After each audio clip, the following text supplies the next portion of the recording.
Hello जी, नमस्कार। मैं हीरालाल शर्मा आपका सबके सामने एक बार फिर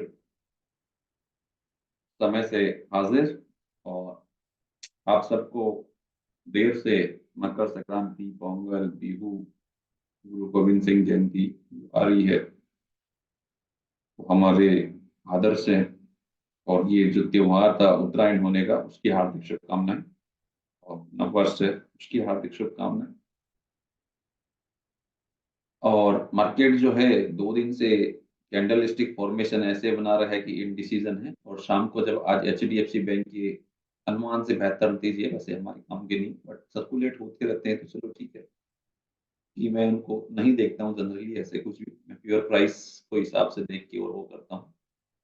वो सब चलता रहेगा। पहले स्टैंडर्ड डिस्क्लोजर से भी जर्नलिस्ट हम नहीं है, और ये सब हमारे पर्सनल व्यूज है। मार्केट में जोखिम है, और कोई भी ट्रेड लेने से पहले आप अपना रिस्क रिवार्ड जरूर देखें। किसी भी समझदार व्यक्ति से जो इससे संबंधित है उससे राय मशविरा जरूर करें। तो 2 दिन से ऐसा ही प्राइस एक्शन चल रहा है। मार्केट ने जो है, जो तारीख इंपॉर्टेंट आ रही है अभी, राम मंदिर जो प्राण प्रतिष्ठा है उसकी, और सबसे ज्यादा चर्चा का विषय भी है। अभी कोई बोल रहा है इतना दूर बन रहा है, कोई वहां, सब वो है, लेकिन हमारे लिए आस्था का विषय है। और ऐसा हो रहा है तो बहुत अच्छा काम हो रहा है। और काफी लंबा विवाद के बाद ये मामला सुलझा, और सभी लोग इसका वेट कर रहे हैं। इवन हम ही नहीं, हमारे और धर्म के भाई बंधु भी कायदा कर रहे हैं। ये पता है, ये कुछ लोग हैं ऊपर बैठे हुए जिनको अपना काम करना, उनके अलावा किसी को इससे कोई परेशानी नहीं है। तो सभी लोग हैं, तो राम तो सबके हैं, हमारे ही क्या, हिंदुओं के, वो सबके हैं। मर्यादा पुरुषोत्तम है। जो उल्टा सीधा बयान देता है वो राम जी देखेंगे, उसका अपने को उसके बारे में कुछ नहीं करना। तो वही हाई बनाया निफ्टी ने, इसलिए वो इतनी बात आ गई। 222124, 22 जनवरी 2024, एकदम वैसा ही बना है। 22 1 24। आगे क्या हो सकता है? तो अगर मैं बात करूं एलियट वेव, तो एकदम मैजिक की तरह काम करता है। अगर कोई आदमी समझता है और अपने फियर को कंट्रोल कर लेता है। थोड़ा सा आज निफ्टी, बैंक निफ्टी के बारे में देखते हैं कि ऐसा क्यों हुआ, क्या हुआ। तो वो चार्ट देखते हैं हम। ये निफ्टी का चार्ट है, कुछ ऐसा चल रहा है यहाँ से कि एक चैनल के अंदर है ऐसा चलता हुआ। और यहाँ पर प्राइसेस ऐसे थी। छोटा चार्ट लगाते हैं भैया, यहाँ से प्योर प्राइस एक्शन है। और ये मैंने 1 से 3 मार्क किया, और ये एकदम 2 पे आके चिपक गया। अब यहाँ से इसके चिपकने का कारण और भी है, बिकॉज यहाँ से प्राइस एक्शन तो क्लियर नहीं है। तो हो सकता है ये ए हो, और ऐसा कर कुछ करके चल रहा हो। लेकिन क्योंकि वो जो चीज थी वो मेरे ख्याल से इसके 1.382 से ऊपर नहीं जानी चाहिए थी, तो वो निकल गया। तो ये इम्पल्स ही है। अब ये सब डिवीजन है क्या, वो देखना। ठीक है, तो ये एक लॉजिकल था उसके लिए। तो ये ऐसा था। और अगर मैं यहाँ से जो हूँ, इसको अगर यहाँ से करता तो ये 200% था। ऐसा यहाँ से ये नंबर्स वाइज देखें हम, ये 200% के आसपास है, इसलिए हो गया एक्सटेंडेड था तो थर्ड। और अगर यहाँ से इसको लगाऊं मैं, ऐसा करके यहाँ से अगर इसको, तो वहां पर जो पॉइंट आ रहा है वो भी लगभग लगभग आपके लिए एकदम एक्यूरेट आ रहा है। ठीक है, जो आप देख पा रहे हैं वो बराबर आ रहा है। इसके ऊपर निकलेगा तब एक और वेग होना चाहिए, 1 2 3 4 ऐसा आ रहा है अभी काउंटिंग में, तो ऐसा है। तो जब मार्केट जो है यहाँ से सुबह खुला, ऐसे कुछ खुला था देखिए यहाँ से। और हम कल जब बात कर रहे थे तो मैंने ये कहा था, इसी चार्ट की बात है कि भैया जो है आपके लिए ये एक रेंज जो है हमने मार्क कर दी थी ऐसे कुछ करके, ये इंपॉर्टेंट है। और मार्केट सुबह जो है इसके आसपास ही टप्पा लिया। और यहाँ से जो है, अगर मैं रिट्रेसमेंट ड्रॉ कर दूं उस हाई तक, तो ये गोल्डन रिट्रेसमेंट आया। क्योंकि वेव टेबल के आधार पे लोग ट्रेडिंग करते हैं, तो पहले एक बार कुछ भी ब्रेक हो जाने दीजिए, लार्जर रिट्रेस, उसके बाद करिए कि तो ये ठीक है। उसके बाद इसने slow slow slow slow distribution type formation बनाया, ऐसा कुछ जो आपके सामने है। कि अगर आप इसको जो है 1 2 मानते हैं तो 3 ऐसा नहीं जाना चाहिए था। तो ये काफी स्लो कुछ करके गया, तो हो सकता है यहाँ से कुछ हो। तो ये पूरा ABC ऐसा हुआ हो फास्ट, ऐसा हो सकता है, इसकी उम्मीद ज्यादा है कि ये करेक्शन यहीं पर आके रुका है। देखिए फिबोनाची कितना एक्यूरेट है, ये यहीं पे रुका है। दूसरा, इसके रुकने का एक लॉजिक ये भी है, अगर हम जो है इसको यहाँ से ड्रॉ कर दूं, तो ये लगभग 0.236 आ रहा है यहाँ पे। तो करेक्शन पूरा एक्यूरेट है।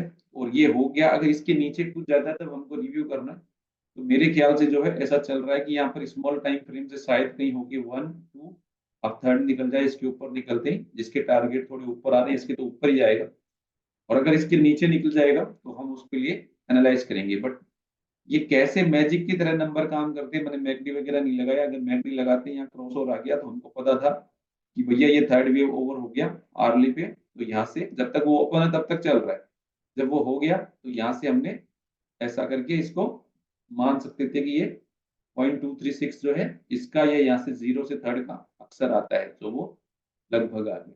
ठीक है, उससे और नीचे भी जा सकता है, बट वहां अंदर से देखने पे गुंजाइश ऐसी थी कि शायद वो एबीसी चल रहा हो और वो यहाँ पे कुछ हुआ हो, उसके बाद ऐसा हो। अगर वो नहीं है तो फिर इसका रिट्रेसमेंट जो है 0.382 तक भी हो सकता है। वैसे एक्सटेंडेड तो नहीं होना चाहिए, वो लो ही कारगर है, लेकिन मार्केट है उसके लिए जाना जाता है, तो थोड़ा बहुत कुशन आप रख सकते हैं, ऐसा कुछ है।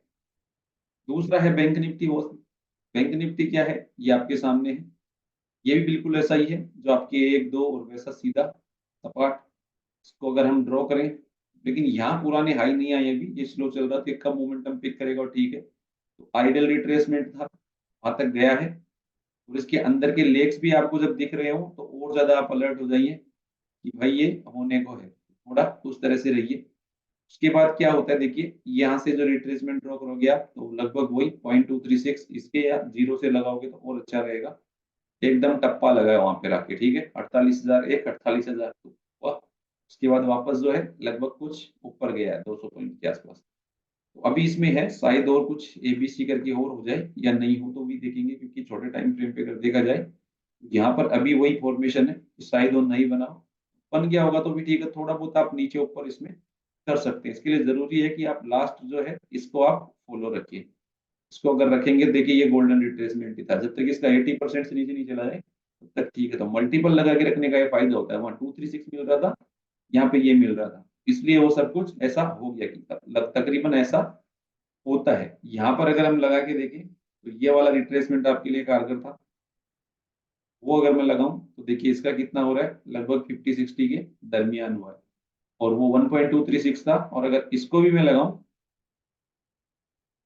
तो यहाँ से देखिए कुछ ऐसे, अगर मैं इसको ड्रॉ कर दूं तो ये देखिए ये लगभग 200 कितना 1.618 गया है। ठीक है, और यहाँ से 1 2 3 4 5 आ रहा है, सी के अंदर आपकी काउंटिंग साफ। जब मार्केट चल रहा हो तो थोड़ा कुछ इस तरह से आप इसको देखने का कोशिश करें। ये देखिए ऐसा था, और अगर इसको फिर जीरो से फिफ्थ लगा दें कि फिबोनाची के साथ ट्रेंड को देखना ज्यादा जरूरी है। ये लगभग यहाँ रुका, ये आइडियल था, और उसके बाद ये वापस रिट्रेस हुआ, कितना हुआ है जितना आया उसका 50-60, तो 60%, 70.7 के ऊपर ट्रेड ज्यादा करने लग जाए तो हम सोचेंगे ट्रेंड वापस हो गया, नहीं तो तब तक साइडवेज हो सकता है, बिकॉज मोमेंटम में क्रॉसओवर है। तो ये सब कुछ चीजें जो है आपको ये बताती है कि मार्केट कब ओवरबोट है, कब ओवरसोल्ड है। जब इतना स्लो और ऐसा प्राइस एक्शन हो जाए और आपकी कहीं से 5 वेव दिख रही हो तो आप ये सावधान हो जाए कि भैया जो है जिस भी टाइम फ्रेम से आप कैलकुलेट कर रहे हो कुछ रिट्रेसमेंट करेगा, वो इस वेव का करेगा एटलीस्ट सबसे पहले, और अगर इसको ब्रेक करता है तो फिर कुछ और फॉर्मेशन आएगा 21,900 के नीचे कुछ और चलेगा, तब तक आप जो है बाई ऑन डिप्स कर सकते हैं। उसके पीछे कारण क्या है कि मार्केट जो है हायर हाई हायर लो में है। ठीक है, ये लो था, उसके बाद जो है हाई, देन ये लो है, अभी ये भी प्रोटेक्ट है, देन हाई, अभी लो हायर ही है, उससे नीचे नहीं आया है। वो ब्रेक होगा उसके बाद हमको देखना है, जब तक वो चीज बरकरार है तब तक कोई ऐसा करने का नहीं है। तो जैसे ही समय मिलता है हम जाहिर करते हैं, और ये आज आपने देखा होगा कि कैसे चुंबक की तरह लेवल काम कर रहे थे बकायदा।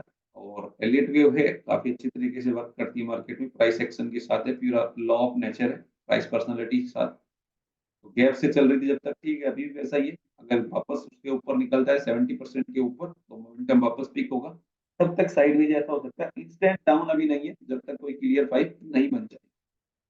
तो यही सब था आज के लिए। आप लाइक शेयर सब्सक्राइब कमेंट जब भी चाहें हमेशा करिए, जब भी समय मिले।